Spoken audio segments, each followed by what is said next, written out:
So today we're at the Brookly Burger Bar in the heart of Hamburg. It's a newly opened burger restaurant themed on an American style, a New York style.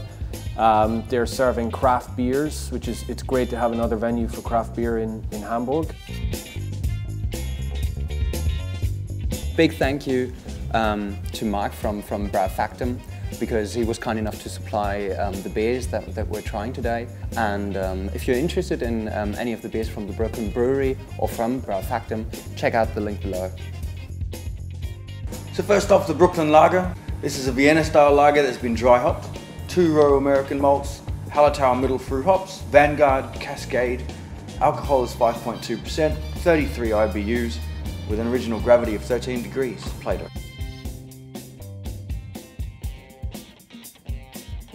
Sweet, good body, nice head on it, good colour. It's caramel for me. Yeah, I also get mostly caramel. It's not overly sweet, and for me I get a bit of sourness in there as well, which tends to balance that out a little bit. But instead of like sour, maybe it's a bit of acid. Is it kind of a slightly acidic maybe instead of sour?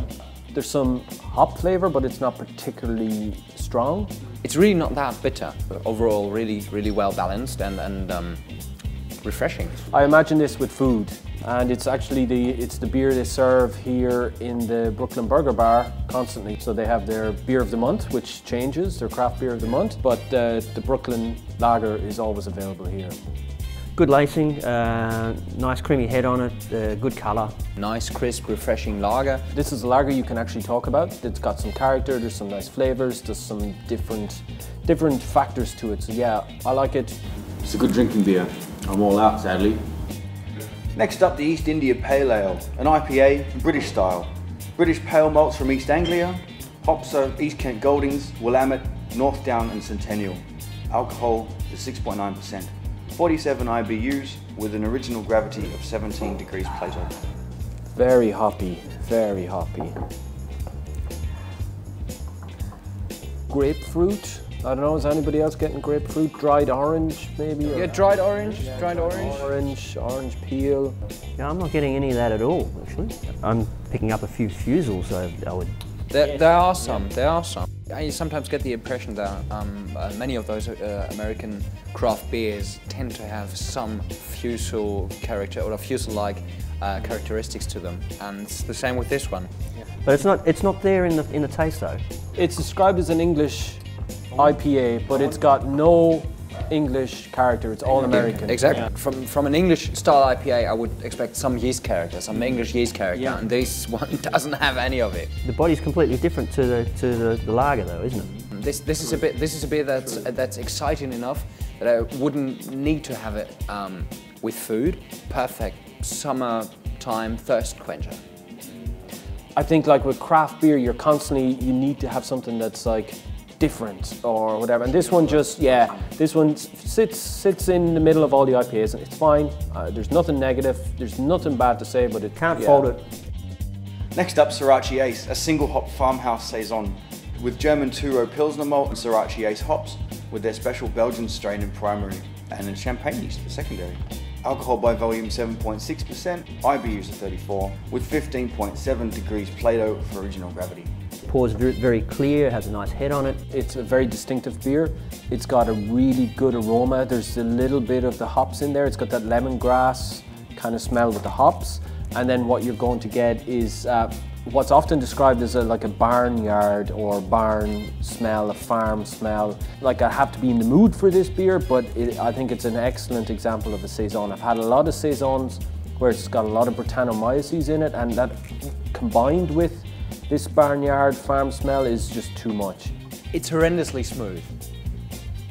I could chuck down half a liter of it, no problem whatsoever. Although this beer is sweet in a sense, it's also dry. There's a very fine, very pleasant level of carbonation in this beer. There's so many layers. You wouldn't expect a beer that is this complex to be that smooth. It's really good. I really enjoy this one. Next up, Local 1, the Belgian-inspired strong golden ale. Malts a 2-row Pilsner with first pressing Demerara cane sugar from Mauritius. Hops a German Hallertau Perla, Styrian Goldings. The yeast is their special Belgian strain. Alcohol by volume is 9%, 26 IBU, with an original gravity of 18.5% Plato. Clove in the aroma. It's got that Belgian spicy cloviness. It'll be more of a traditional one. 9%, this is shockingly good. Your beer garden on a warm day, and this is cold. It's 9%. You would have drank way too many by the time you realize it. It's not as complicated as the Sorachi Ace. It doesn't have as many layers, but it's just perfectly balanced. Some fruitiness to it, not too much.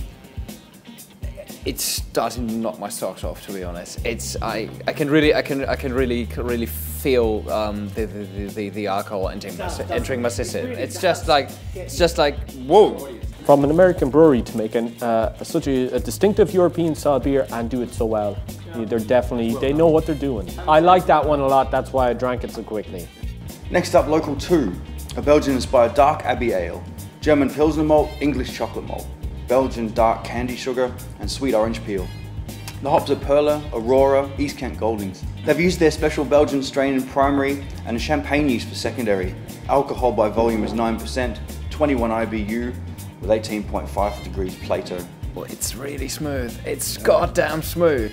It's smooth, it has a caramel flavour, but very different from the lager. It's got a chocolate aroma to it as well. Yeah. Do you think it's chocolate? I don't get the chocolate in it. Yeah. The carbonation on this one is brutal. It's quite bitter. It's still got it. For me, there's a residual sweetness to it, but maybe it's the harshness of the carbonation. There's some bitterness to it, just a pinch in order to balance the whole thing out. I get chocolate and coffee. There is caramel hints there as well, and I get a bit of tartness in the finish. I'd actually go with the first one, with the lager. Yeah. Yeah, the Golden Strong Ale. It's all about that for me, to be honest. Yeah.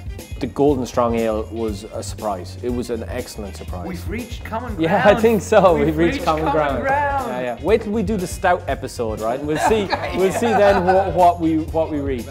For me, the Sorachi Ace comes just a tick, a hair's breadth ahead of the Belgian Strong, the local one. Yeah, I'm with you. Mate. Just by a bit. I really liked it, but the local one. I really like this one, but today the local one has come, you know, a horse's head further ahead, and then the brown here, the local 2, and the Sorachi Ace just a tick ahead of that.